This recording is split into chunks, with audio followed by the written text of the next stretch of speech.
Cameroun. Le diagnostic est difficile à poser, les spécialistes sont insuffisants, voire rares. Très peu ou aucun laboratoire camerounais font des examens génétiques. C'est par un trouble de comportement que se manifeste l'autisme qui affecte beaucoup plus les garçons que les filles. Et c'est généralement vers l'âge de 2 voire 3 ans que les parents constatent ce trouble ou alors décèlent ce trouble chez leurs enfants, ce qui crée parfois des discordes dans des couples, des suspicions d'infidélité. Nous en parlons dans un instant avec un parent d'enfants autistes. Mais avant, je vous invite à découvrir ce qui constitue le menu de ce soir. À tout de suite.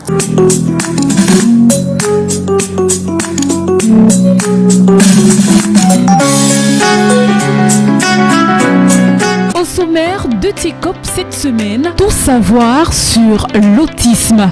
Un parent d'enfants autistes, Charles Nombot, président de l'association Hope for Autism, revient sur son quotidien et les nombreux défis qu'il rencontre dans la prise en charge de son enfant.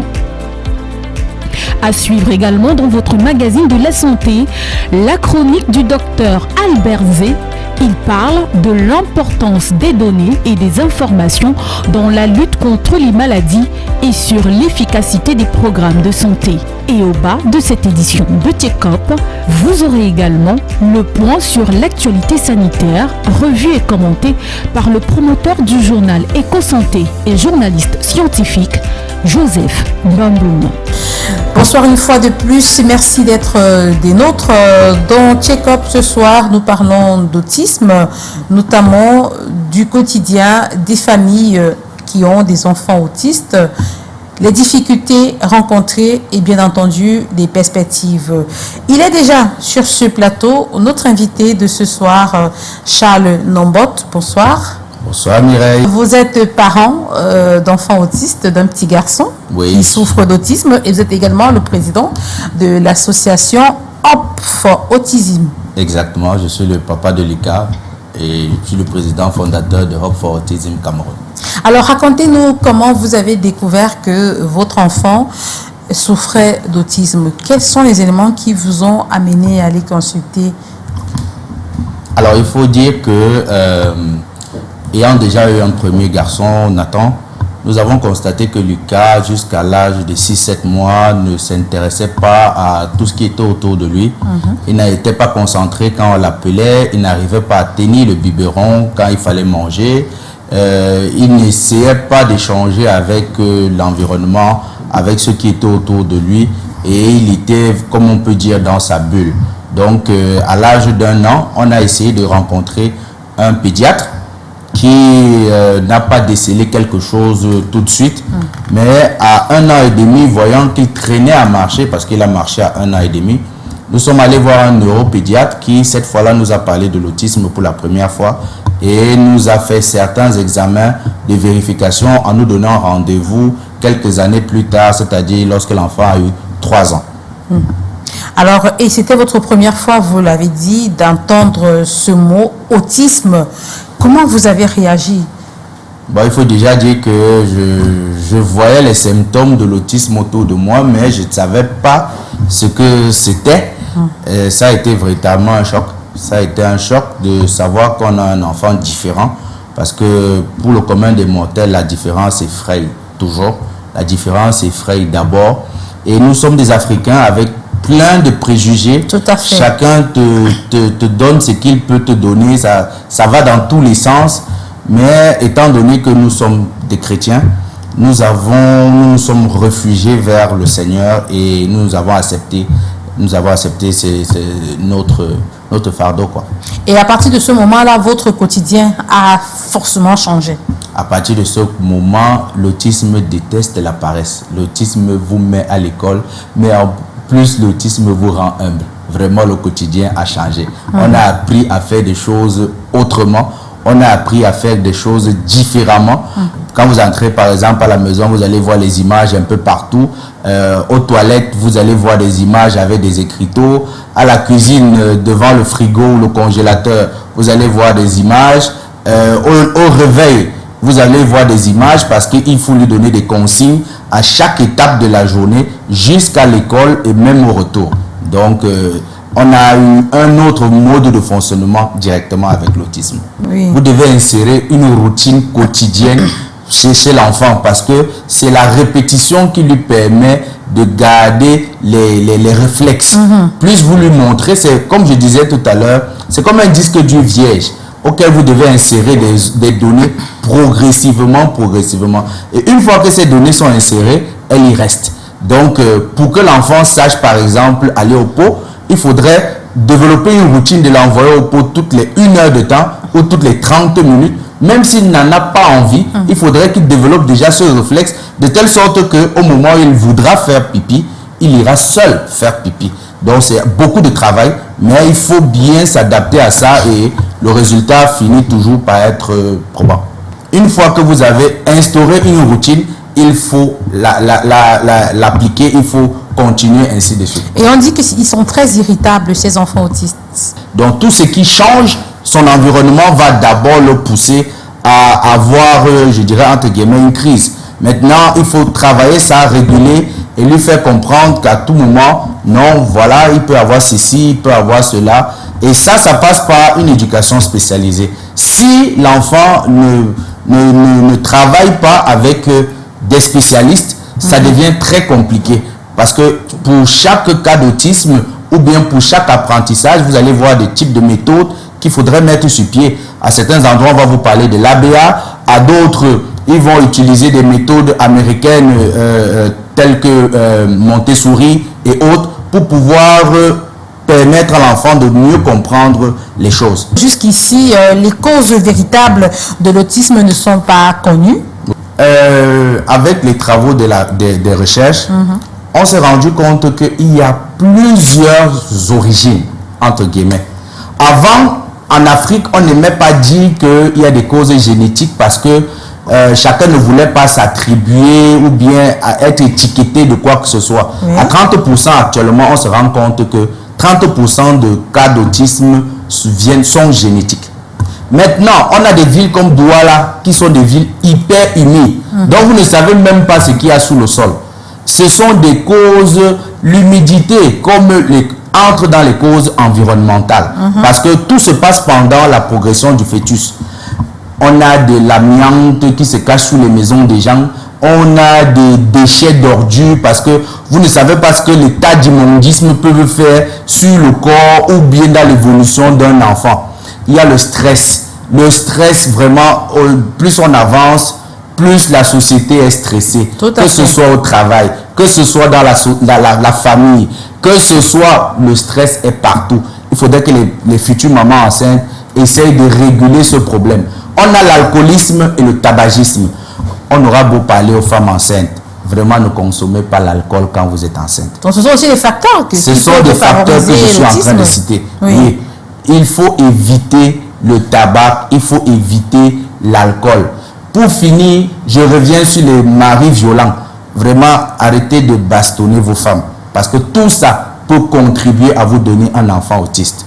Donc, si vous êtes sensibilisé, c'est pourquoi depuis 4 ans, Hope for Autism fait le tour du Cameroun pour essayer de faire des sensibilisations là-dessus, mais surtout pour former les personnes, parce qu'on ne peut pas parler de société inclusive si les gens n'ont pas déjà l'éducation de l'inclusion, si les gens n'ont pas d'informations sur l'autisme, ou alors s'ils n'ont pas d'informations spécialisées adéquates. Désormais, vous vivez avec un enfant autiste, il va falloir bien entendu qu'il soit pris en charge. Et pour qu'il soit pris en charge, qu'est-ce qu'il faut? Bon, il faut dire la prise en charge consiste en quoi? La prise en charge consiste à un travail avec une je ne vais pas dire une pléthore, mais un collège de spécialistes. Parce qu'un enfant autiste va avoir des problèmes de motricité. Donc, il ne va pas savoir comment nouer ses lacets, il ne va pas savoir comment arrêter une cuillère. Il faudrait qu'il puisse voir un psychomotricien qui puisse lui montrer, utiliser des techniques pour débloquer le muscle, l'aider à mastiquer, mieux mastiquer. Il faudrait qu'il puisse rencontrer un orthophoniste. S'il n'arrive pas à bien parler, il faudrait l'orthophoniste va lui donner des exercices de mastication pour débloquer le langage. Il faudrait qu'il puisse travailler avec des éducateurs spécialisés qui, eux, vont travailler sur la routine qu'aura déjà donné l'orthophoniste et le psychomotricien au quotidien. Or, il faut voir, pour un enfant, pour une prise en charge classique, il faut au moins 2 heures d'orthophonie par semaine, il faut au moins 2 heures de psychomotricité par semaine, et sans compter maintenant l'éducation spécialisée. 1 heure d'orthophoniste comme 1 heure de psychomotricité coûte 10 000 francs. Voilà. Donc, si vous multipliez, disons, ça fait 40-50 000 en moyenne la semaine qu'il faudrait débourser pour une prise en charge classique. Et qui dit 50 000, quand vous multipliez par 4, vous êtes à 200 000 francs le mois, fois 10, vous êtes au moins à 2 millions. D'accord. Alors Charles, nous allons marquer un arrêt. Je vais vous inviter à aller suivre les informations majeures qui ont marqué l'actualité sanitaire au Cameroun.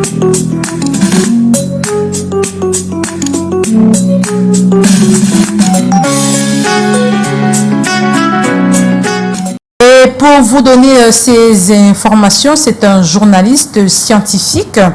C'est le promoteur du journal Éco-Santé, Joseph Benboun. Est-ce que vous avez déjà entendu parler du journal Éco-Santé? Oui, j'ai entendu parler d'Éco-Santé. Et vous l'avez déjà lu? Oui, j'ai déjà lu 2 articles quand même. Oui. Très bien. Et c'est le promoteur de ce journal-là qui va nous donner des informations qui ont marqué la semaine au Cameroun, bien entendu, en matière de santé. Nous allons le joindre au téléphone. Il est du côté de Yaoundé. Joseph Benboun, bonsoir. Bonsoir Mireille, bonsoir à tous les téléspectateurs de Canal 2 International.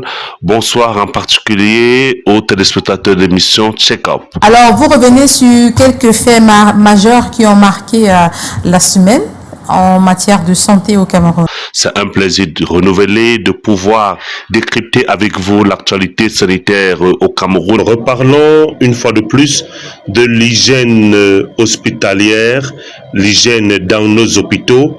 Alors, comme vous le savez, il y a un rapport qui vient d'être fait sur la situation de l'hygiène avec des recommandations fortes pour améliorer la qualité de l'hygiène dans les hôpitaux au Cameroun.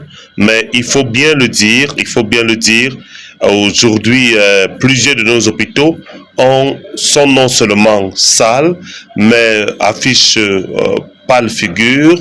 Mais il faut dire également qu'il y a la question de la gestion des déchets en milieu hospitalier qui continue de rester un gros problème qu'il faut absolument gérer et voir d'ailleurs comment juguler effectivement ce problème-là.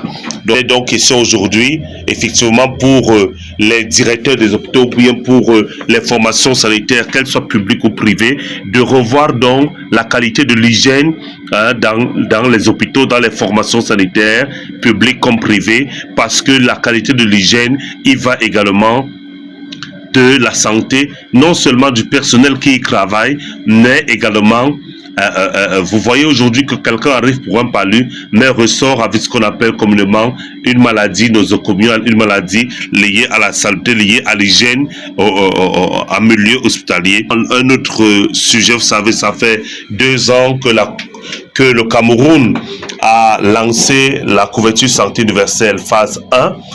Cela fait 2 ans aujourd'hui. Si les indicateurs sont performants, si d'après les chiffres officiels que nous avons, c'est 1230 personnes qui sont donc qui constituent la file active des personnes sous dialyse qui, concrètement, il y a encore un peu plus de 200 payés 520 000 par an pour bénéficier de 2 séances de dialyse. Aujourd'hui, payent juste 15 000 francs par an pour bénéficier chaque semaine de 2 séances de dialyse. Et puis, avec la carte CSU, peuvent donc également faire leurs séances dans les différents sites au Cameroun. Mais de l'autre côté, il y a aujourd'hui que si les données sont plutôt intéressantes en matière de ce que la CSU a permis de faire, mais aujourd'hui, le fait que, par exemple, le chèque santé ne soit pas opérationnel dans les 10 régions que dans 7, donc le fait que la région du centre, avec la ville de Yaoundé, la région littorale, la région de l'ouest, ne soient pas enrôlés dans le chèque santé continue donc à laisser beaucoup de personnes perplexes là-dessus. On espère que le ministère de la Santé avec ses partenaires auront assez de moyens cette année pour que le chèque santé puisse être véritable opérationnel dans les 3 régions manquantes, parce que dans tous les cas, rendez-vous à l'évidence, à Yaoundé, à Douala, comme à Bafoussam, surtout en privé, il faut débourser parfois jusqu'à 400 000 francs, et même dans certaines formations sanitaires publiques, il faut débourser parfois jusqu'à 400 000 francs pour une césarienne et environ 100 000 francs pour un accouchement normal. Pourtant, avec le chèque santé qui est dans la couverture santé universelle phase 1, il faut payer 6 000 francs. 6 000 francs suffisent pour les consultations prénatales, pour bien évidemment non seulement la consultation prénatale, mais pour les examens qu'on doit faire, les examens prénatales, mais également les échographies et les frais d'accouchement, et même en cas de césarienne, les mêmes 6 000 francs couvrent également les frais de césarienne et assurent la prise en charge de l'enfant jusqu'à 42 jours de vie après la naissance ou après l'accouchement. Vous comprenez très bien que le chèque santé soulage, mais le fait aujourd'hui que les 3 régions qui constituent quand même au moins un tiers de la population du Cameroun en soit privée constitue un blocage. 2 ans après, le fait que la loi sur la couverture santé universelle ne soit pas aujourd'hui ne soit toujours pas sur la table des députés, constitue également un blocage domaine le secteur de la santé, mais il faut également signaler aujourd'hui que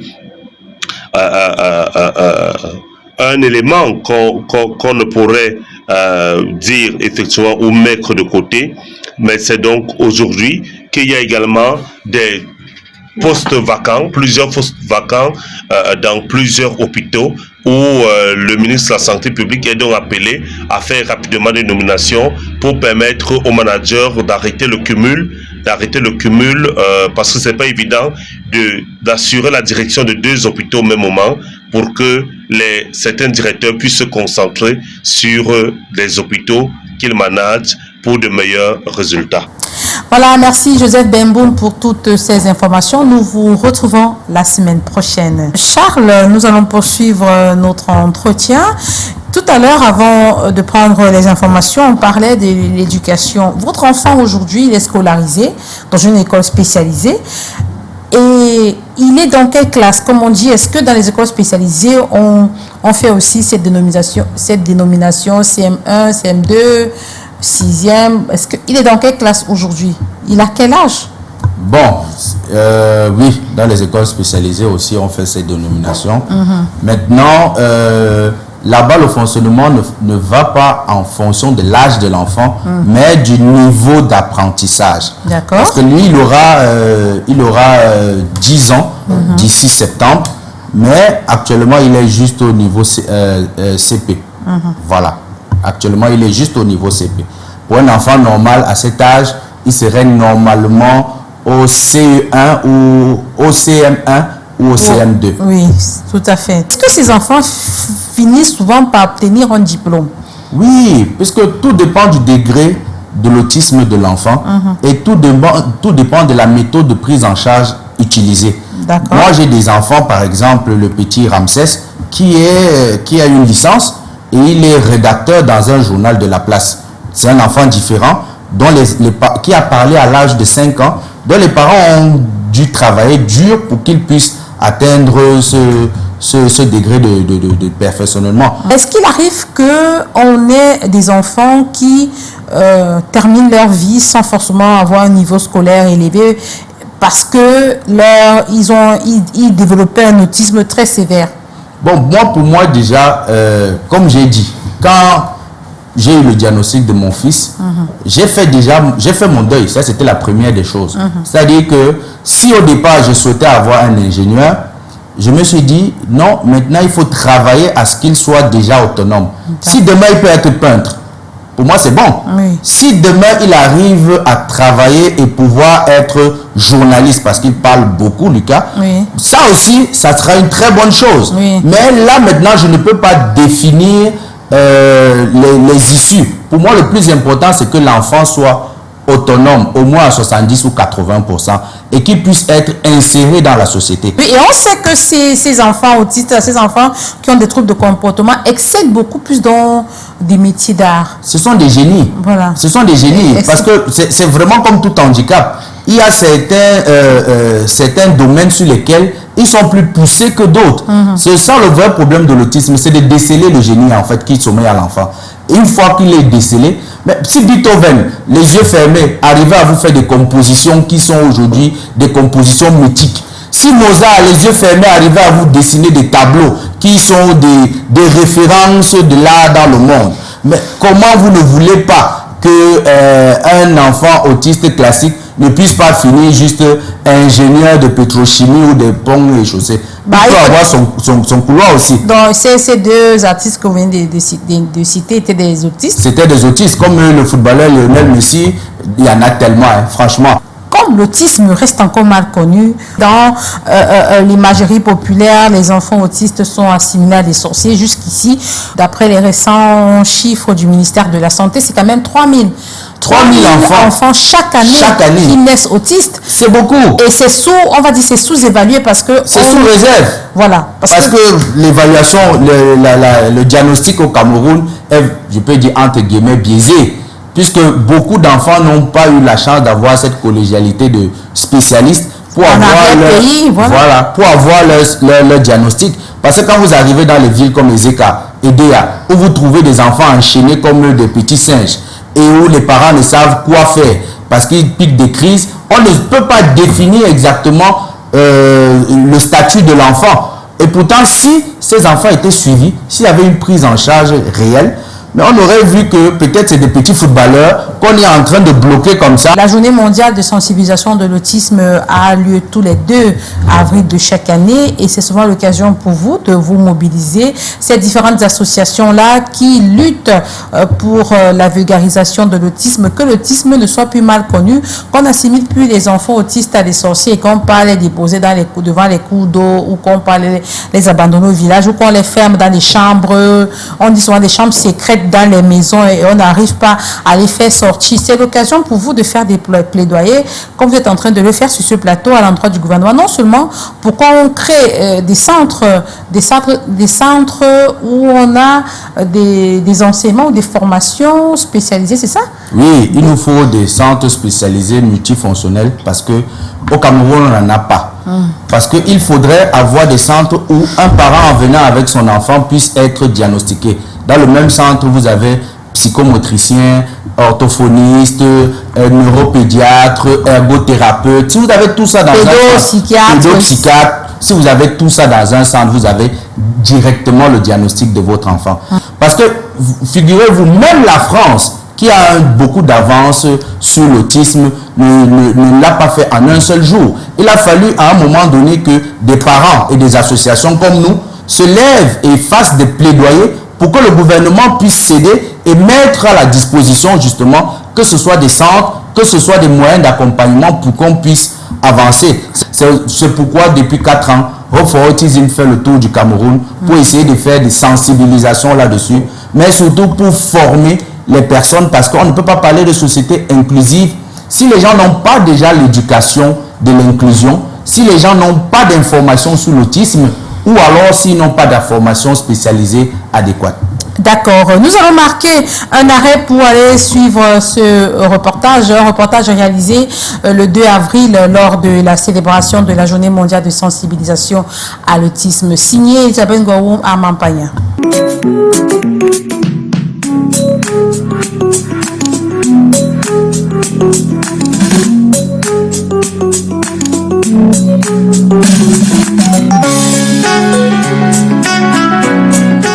L'autisme n'est pas un trouble psychiatrique. L'autisme, ce n'est pas de la sorcellerie. Pourtant, dans de nombreuses familles camerounaises, africaines et même dans le monde, les personnes atteintes par ce trouble du développement sont encore victimes de rejet. Il faut briser les préjugés et promouvoir l'inclusion. Tel a été l'objectif de plusieurs organisations de défense des droits des autistes. On se rend compte que la cause est de plus en plus partagée, la vulgarisation est de plus en plus sur pied. Isolement, stigmatisation, inégalité, autant de challenges à surmonter pour les enfants atteints d'autisme et leurs familles respectives. À leur côté, des professionnels de la santé et des encadreurs sociaux.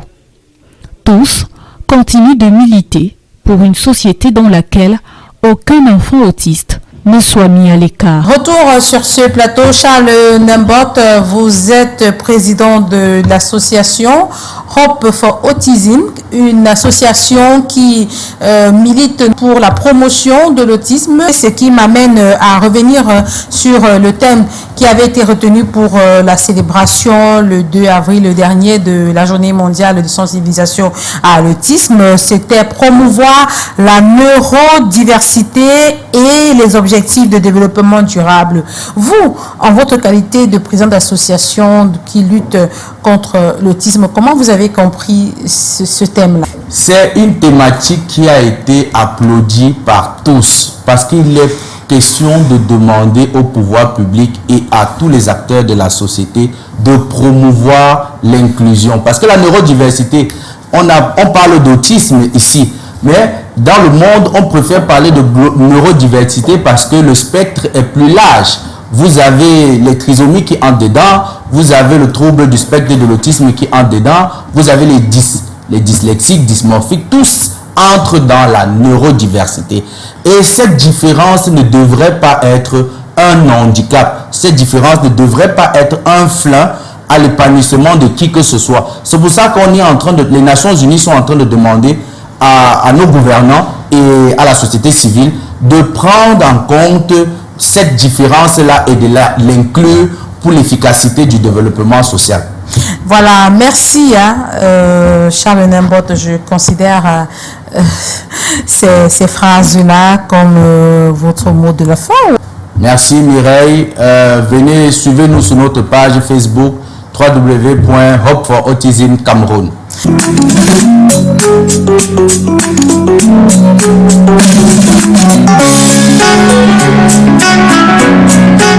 Bienvenue à vous qui nous rejoignez. Le programme c'est Check-up et nous entamons la deuxième partie consacrée aux chroniques.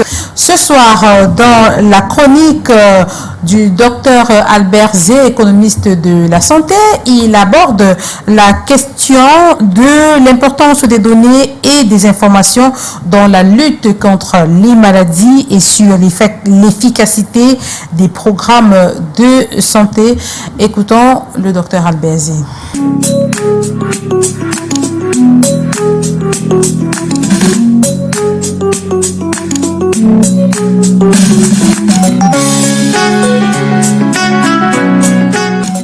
Bonsoir Mireille Flo, bonsoir à tous les téléspectateurs de Check-up et du Canal 2 International. Le sujet que nous abordons ce soir porte sur la santé de proximité. Alors pourquoi la santé de proximité? Quelle est son importance? Et comment est-ce que nous pouvons effectivement l'améliorer et puis également la renforcer dans le cadre de notre système de santé, dans la prise en charge justement des patients et des Camerounais? Premièrement, ce qu'il faut comprendre, c'est que la santé de proximité n'est rien d'autre que ce qu'on a toujours appelé santé communautaire. C'est-à-dire que cette santé-là qui est proche de la population, comme on le dit généralement, c'est la santé qui va vers l'homme et non l'homme qui va vers la santé. Donc, le système de santé doit pouvoir mettre en place des mécanismes très importants, des mécanismes efficaces pour pouvoir permettre à ce que tout un chacun, tout Camerounais ou alors tout patient, toute population puisse bénéficier des services de santé le plus proche possible.